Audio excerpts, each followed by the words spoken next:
Hi, class.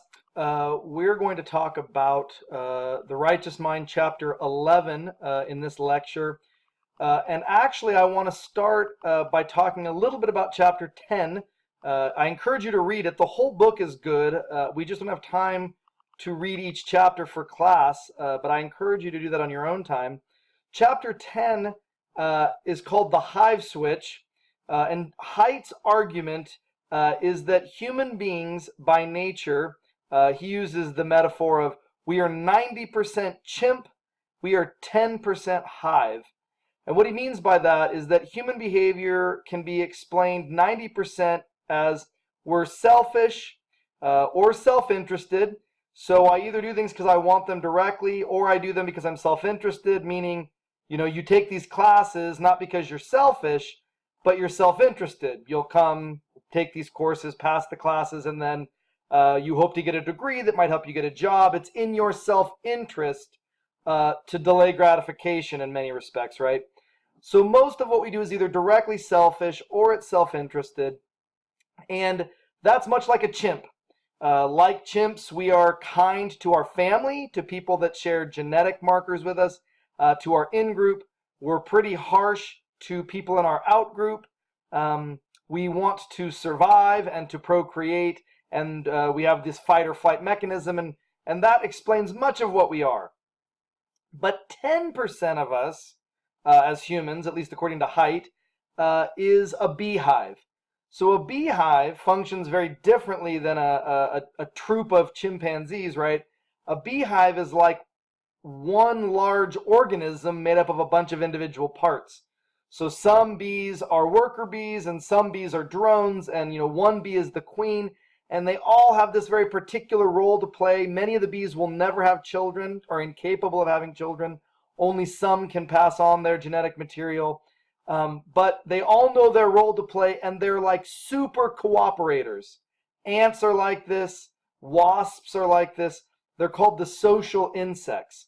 High forms of altruism. And altruism just means I'm willing to sacrifice my selfish and self-interested motives for the good of the other, or for the good of the group. You don't see that in mammals very often. But humans can participate in these high altruistic behaviors. We come together and cooperate. We come together to build towns, buildings. We structure the government or the military, which requires us to sacrifice what we would otherwise want selfishly for the good of the whole, right? We, in terms of primates, are the highest cooperators. We function at times like beehives. Not a lot, only 10%. But Haidt says humans have a hive switch. I tend to agree with him. There are certain things that will get us to cooperate and to cooperate well. So if you think about the military for a moment, an individual becomes part of a larger whole.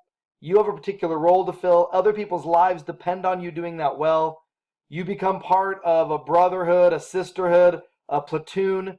And what you see in the military often is high forms of cooperation, accountability, discipline, but also sacrifice, like jumping on the grenade to save the troop, right? To risk my life to make sure that my brothers and sisters around me are safe, to make sure that my country is safe. This organized group becomes a kind of extended family. And in fact, if you talk to people who have gotten out of the military, what they miss the most often is the camaraderie, feeling like I was part of something that was meaningful and purposeful and bigger than myself. They miss being part of the hive, right? Where everyone plays their role and is willing to fight, work, train, and sacrifice. Well, the military does things that helps flip our hive switch. Chanting together on marches flips your hive switch, makes you a cooperator. Going through traumatic events with other people flips your hive switch and makes you more connected and more cooperative.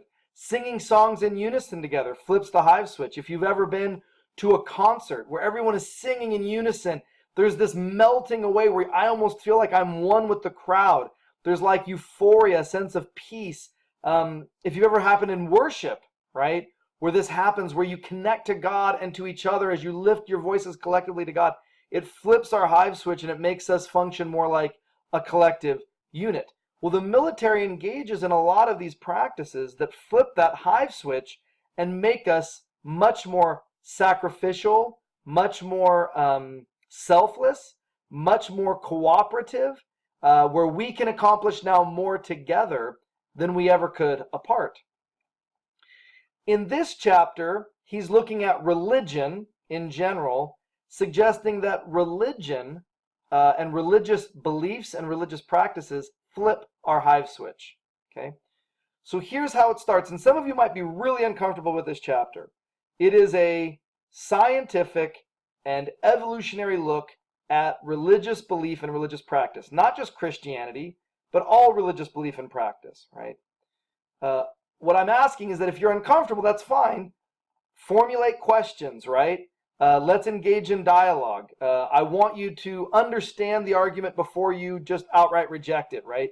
In the end, you might reject it, and that's okay. But it starts by listening and being open-minded and engaging, right? So this is Haidt's point.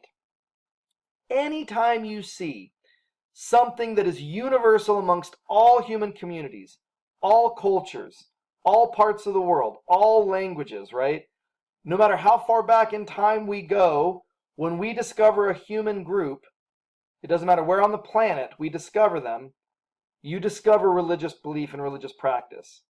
There are things that are worshipped, things that are feared, there are rituals and practices and beliefs that are supernatural that we would call religious. Religion seems to be something that is universal to human beings, right? You might reject religious belief and say I'm an atheist, but you're going to be embedded in a culture where religious belief is practiced and is common, right? Anytime something is universal, there's usually a biological component to it, almost every time. So when you say every human group speaks a particular language, language seems to be universal amongst human groups, then there's probably a biological foundation to that. Something deep in our genetics and in our biological past that equips us and equips our brains to learn and speak and understand a language. We've mentioned morality. Every human group is a moral group. There are laws and there are punishments and there are rules. No matter how far back in time you go, no matter what part of the globe you're on, if you encounter a human group, you will encounter a moral system. If morality is universal, then there's going to be a biological foundation. There's going to be a genetic foundation. There's going to be a deep biological history to this. If morality was simply learned, then some human groups would have morality and other groups wouldn't have any use for it because they'd be on a different part of the globe where they didn't learn that. They didn't share that. That didn't spread, right? It wouldn't be so universal if it was simply a matter of our culture or upbringing. The fact that it's universal suggests there's something in human biology. Well, religious belief is universal. So it seems like there's probably something biological about religious beliefs. And so in this chapter, Haidt says we have two main options, at least amongst the scientific community. One is the new atheists. They're antagonistic to religion. I don't subscribe to their view at all, but they believe that religion is a kind of accident, that we have certain capacities as humans. One of them is to detect agency when something falls out of a tree, like a pine cone because of gravity, versus something getting thrown at you. One is the result of an agent. The other is just like natural processes. And we detect agency pretty well as humans, even young children.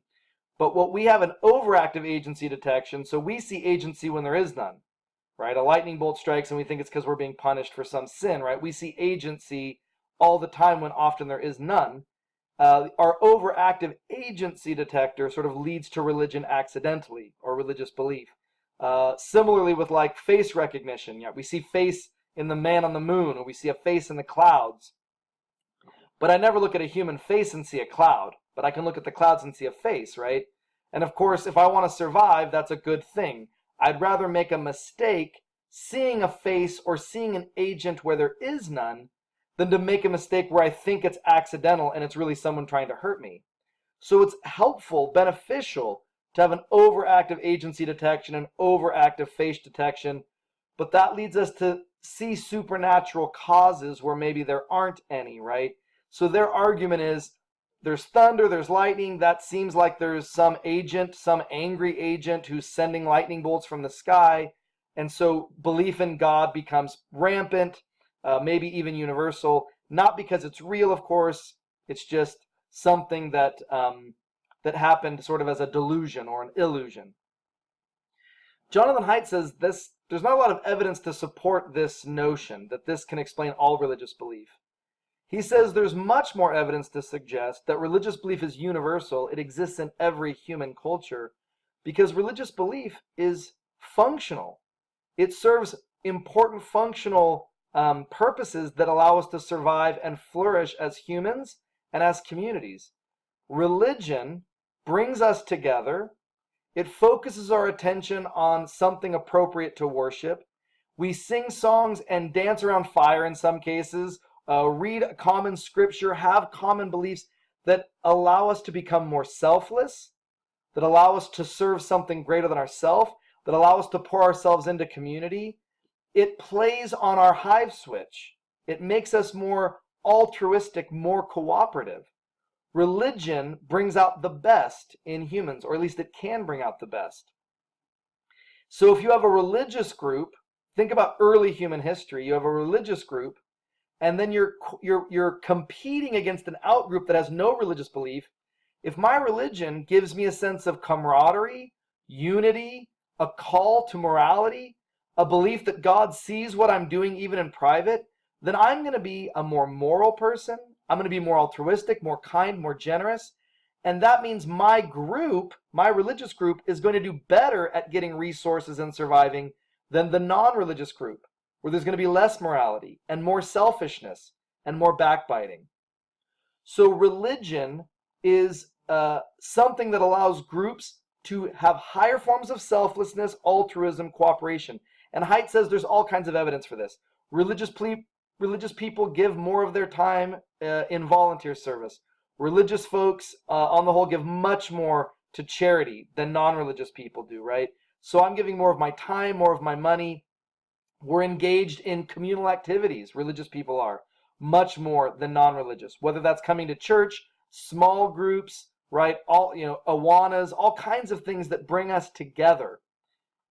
So is that all religion is, right? Is religion just something that helped humans survive, and now we have a kind of religious belief latent in our biology, the way we might have moral judgments latent in our biology?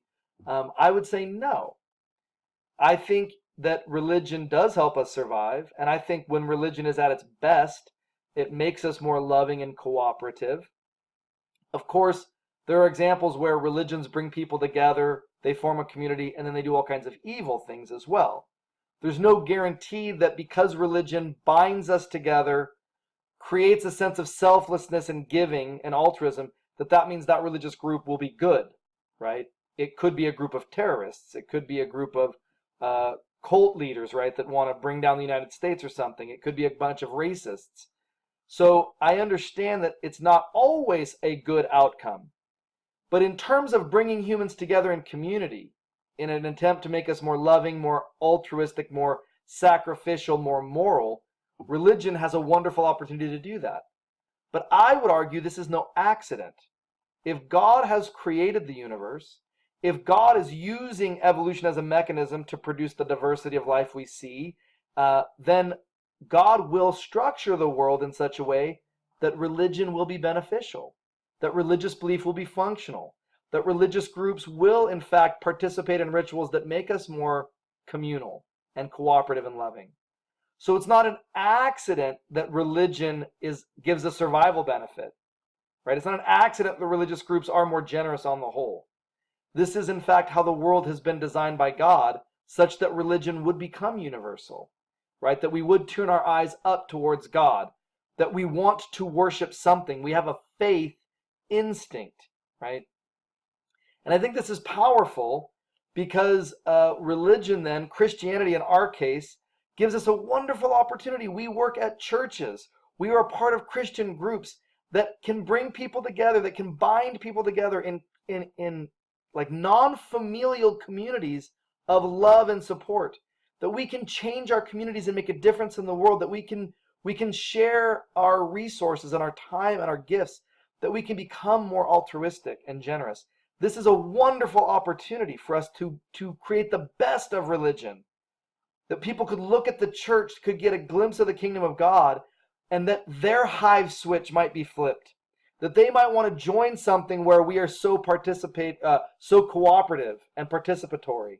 And again, I don't think it's accidental that these things work, that when we sing songs together collectively, that we participate in communion together, that when we participate in the marriage ritual in front of our family and friends and before God, that I pray and I feel convicted because I know God sees my heart, that all of these things actually make me a better version of myself. I don't think that's accidental, right? It may have helped us survive 10,000 years ago, but now in the context we are at, it continues to spur us on to get closer to God. And I find that to be sort of beautiful.